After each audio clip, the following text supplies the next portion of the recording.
Welcome to Newsbeat, an unconventional examination of conventional wisdom. Newsbeat is produced and distributed by MP Studios, a division of Mori Publishing. Newsbeat. Listen. Learn. Hey, this is Rashed Mian, managing editor at Newsbeat. In this episode, we're taking a look at the word jihad, which over the past 2 decades has exclusively been defined as a holy war perpetrated by extremists. So when the average American hears this word, they often conflate Islam with terror. If you ask the average Muslim American, they'll tell you that the word has been hijacked by extremists, and many Muslims in the US and around the world don't even recognize its contemporary application. For these Muslims, the term, which literally translates to struggle, is a personal struggle or a mission. So someone's jihad could be giving up smoking, or striving to be a better neighbor, friend, husband, or wife. We hear from Dr. Hussein Rashid, professor at Barnard College, Murtaza Hussein, national security reporter at The Intercept, Daisy Khan, executive director of WISE, the Women's Islamic Initiative for Spirituality and Equality, and original music performed by Kayem, a Libyan-American hip-hop artist. This is Hijacking Jihad.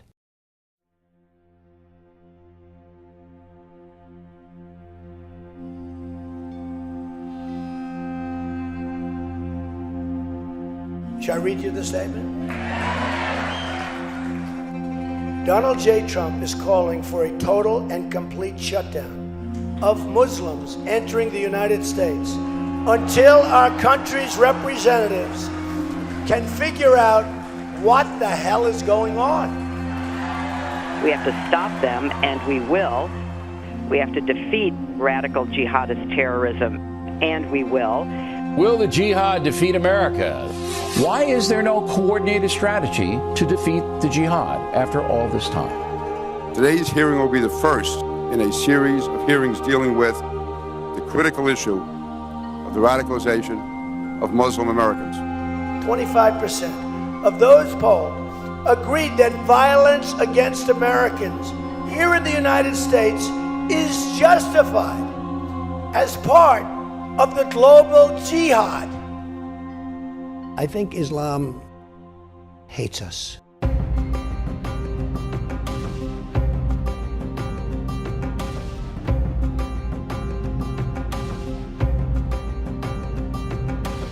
We see the sorrow and think religion started this. It's hard to swallow that we played a big part in this. Propped up tyrants with propensities for violence and watched all the chaos as we sat around in silence. Decades of an agenda that invades and pillages. Civilian casualties outnumbered whole villages. Our corporate greed is the reason they bleed, but we still blame creed through our lens of privileges. We've created a monster for the sake of a sponsor.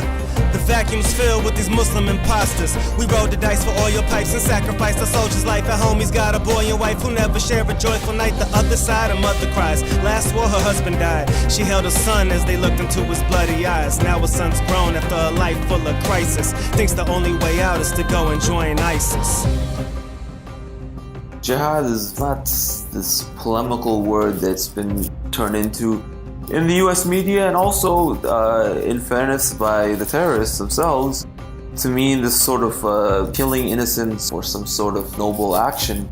What it means in the political context for Muslims historically has been something more to the Christian just war theory, when it's morally or religiously permissible to engage in violence, which is otherwise prohibited in people's daily lives. And literally what the word means is struggle. The first is what we call the greater struggle. The struggle against yourself, against your ego, your vanity, your desires, your need to put other people down. It's a way to say you need to make room for God in your life, and that's a struggle because there's so many distractions that take us away from God. Then there's what we call the lesser struggle, the lesser jihad, and this is the physical combat. So is there a sense of combat, of conflict, of real physical conflict in jihad? Absolutely.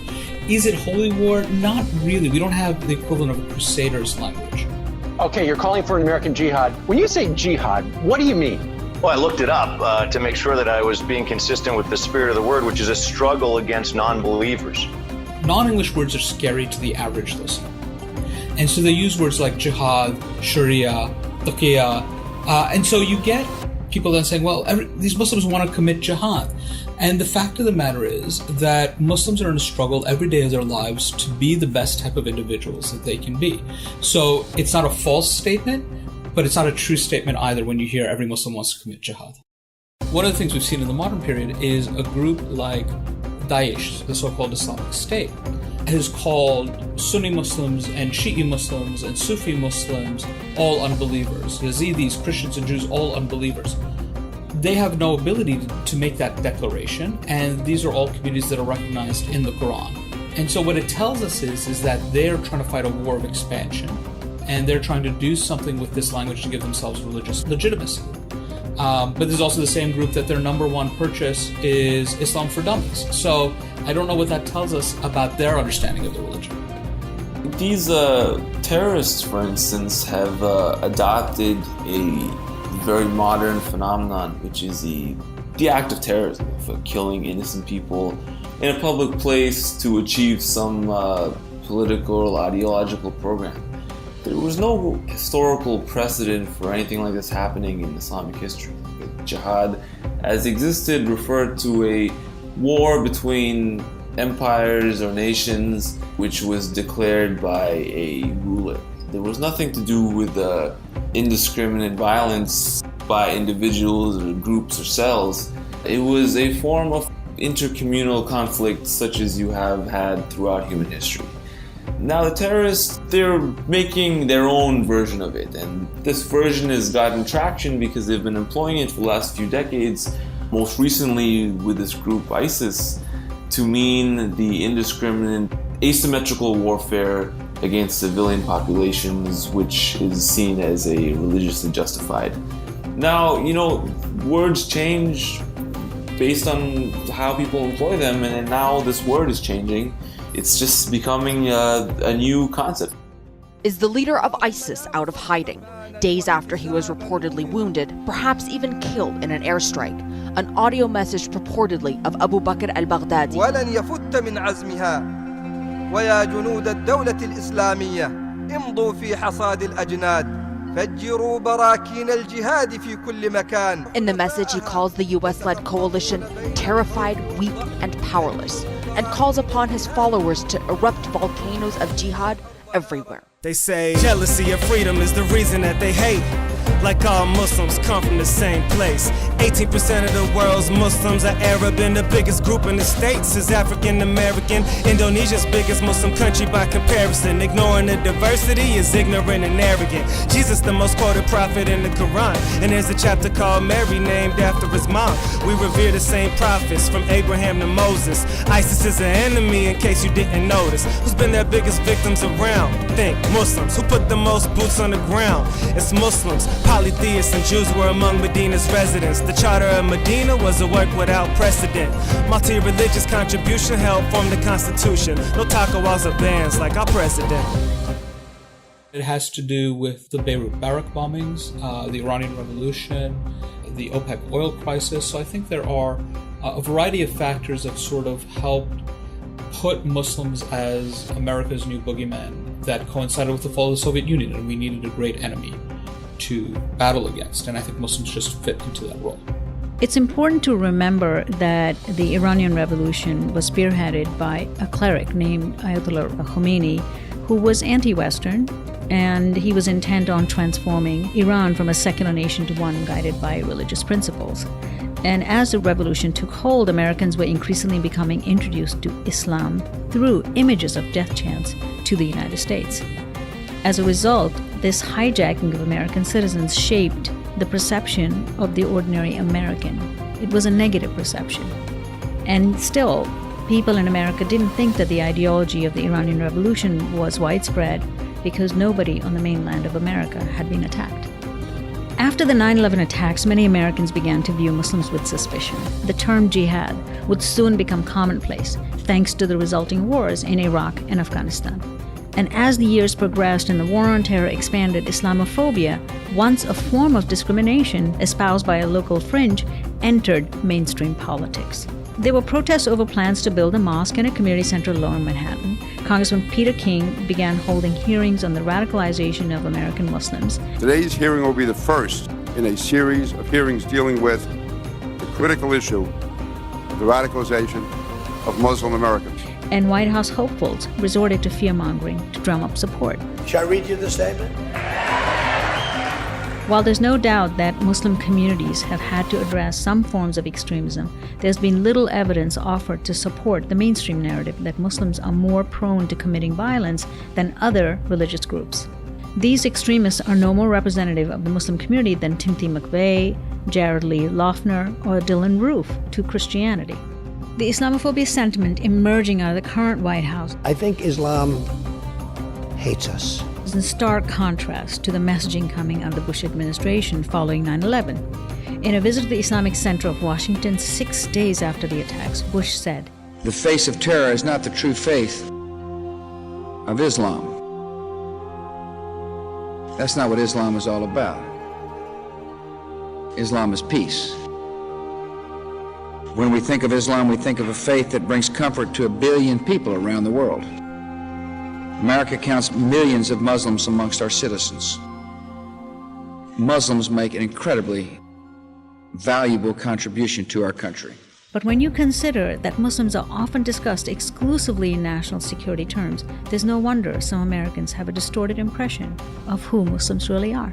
What we've seen, though, are that policies of war abroad and securitization at home have nonetheless led to a dramatic reduction in the standing of Muslims in the United States.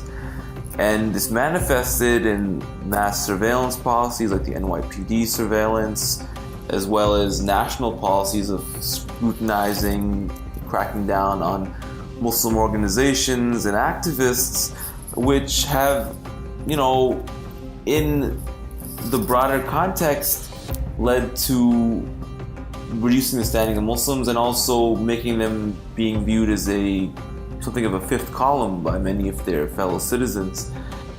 Islam is peace. Of course, recently we've heard inexcusable political rhetoric against Muslim Americans. That's not what Islam is all about. That has no place in our country. That should not and that will not stand in America. No surprise then that threats and harassment of Muslim Americans have surged. Those who feel like they can intimidate our fellow citizens to take out their anger don't represent the best of America. They represent the worst of humankind. And I think that under Obama, although the rhetoric changed in some ways. Many only hear about Muslims and Islam from the news after an act of terrorism or in distorted media portrayals in TV or film, all of which gives this hugely distorted impression. There were some commendable efforts at outreach and efforts to integrate Muslims or to keep them from being deintegrated from the American national fabric. A lot of the policies continued. And now they've been inherited by Donald Trump, and we see sort of the worst case scenario where many of these policies, which are very troubling to begin with, of surveillance and securitization, are in the hands of an openly belligerent administration, which does not, even try to engage in this sort of a softening that Bush or Obama did. And I think it's really a tipping point. We Muslims are caught in the middle. On the one hand, mainstream media carelessly uses jihad interchangeably with terrorism. And on the other hand, terrorists are exploiting jihad for political gain. The word jihad simply means to struggle, to strive. The terrorists want you to believe that jihad is a holy war. This is simply false. Because in Islam, war is never holy. It is either justified or it's not justified. When the motive behind your war is destruction and aggression, it is not jihad. It is terrorism. The word jihad is not part of a Muslim's everyday vocabulary. It's something that we are aware of, that we engage with, but to see it bastardized in the way it is right now in the American mainstream belittles who we are. It belittles a 1,400-year-old tradition of spirituality, of art, of culture, of prayerfulness, of soulfulness, and turns it into this one thing that isn't the foremost thing, the top 10 thing, maybe even the top 50 thing for your average Muslim. And it says that we are nothing more, as Muslims, we are nothing more than somebody else's fantasy. And it doesn't allow us to be fully human. It doesn't allow us to be fully spiritual. And it keeps us from seeing the beauty in each other in this world. There's no misinterpretation, they just twisted the religion. The killing of civilians unequivocally forbidden. Can only fight those who take up arms against you. It's limited. Even burning crops or cutting trees is prohibited. The prophet sent his people to a non-Muslim king, protected in Abyssinia, didn't regret a thing. So while jihad ain't condemning non-believers to hell, the biggest jihad is jihad against self. Our jihad isn't focused on hating on Americans. It's paying taxes, being a good Samaritan. Yeah, our jihad isn't fighting the war. It's to serve those in need, help the plight of the poor. Our jihad isn't getting Sharia to run the nation. It's to strive for success and getting education. Our jihad isn't chopping off heads on a broadcast. It's educating minds on a podcast. Newsbeat is produced and distributed by MP Studios, a division of Mori Publishing. The producer of Newsbeat is Michael Conforti. The editor-in-chief of Newsbeat is Christopher Tuwarski. The managing editor of Newsbeat is Rashed Mian. The executive producer of Newsbeat is Jed Mori. Show notes are available on usnewsbeat.com. Subscribe today on iTunes, Google Play, or wherever you download your favorite podcasts.